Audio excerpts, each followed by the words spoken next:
একই আঙিনায় আজানের সুর ও মন্দিরের পুজোর ঘণ্টা। যেখানে হয় মহরম সেখানেই হয় দুর্গাপুজো। দীঘার সৈকত নগরীর অদূরে ঠিক রায়গড়ে উঠেছে সম্প্রীতি নগরী। শুধু মন্দির মসজিদ নয়, সম্প্রীতির আবহে পর্যটকদের কাছে সম্প্রীতির নগর এক আকর্ষণের জায়গা। এখান থেকে সেজে উঠতে শুরু করেছে দীঘার কাছে রামনগরের ঠিকরাহাট সম্প্রীতিনগর। সম্প্রীতিনগর নামটি মুখ্যমন্ত্রী মমতা বন্দ্যোপাধ্যায়ের দেওয়া। এই ঠিকরাহাট এলাকায় পাশাপাশি রয়েছে প্রাচীন দুর্গা মন্দির, শীতলা ও চণ্ডী মন্দির এবং তয়তল নুরানি মসজিদ। এই ধর্মস্থান এলাকাবাসীকে সম্প্রীতির বন্ধনে আগলে রেখেছে।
ঠিকরা জাগরণ সংঘ সম্প্রীতি নগরের এবারের পুজো। এবার পুজোর আয়োজন কেমন বা কতটা কি কি অনুষ্ঠান রয়েছে এবারের পুজোয় আপনাদের? প্রত্যেক বছরের মতন এই বছরও সে একই রকম সব কিছু অনুষ্ঠান থাকছে। সাংস্কৃতিক অনুষ্ঠান, খেলাধুলো, গীতিনাট্য, নাট্য আছে, যাত্রা আছে, অর্কেস্ট্রা আছে, এই সমস্ত কিছু আছে আর কি। সব নিয়ে যেভাবে হয় প্রতি বছরে না, এই বছরও সেভাবে আছে আর কি।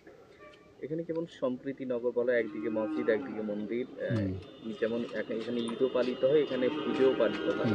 এই যে সম্প্রীতির বার্তা, তিনি কি বলবেন? সেটা আমরা দীর্ঘদিন ধরে আমার ছোটোবেলা থেকে দেখে আসছি। মন্দির মসজিদ সবই একসঙ্গে আছে এখানে। এবার প্রত্যেকের সঙ্গে আমাদের সম্পর্ক খুব ভালো।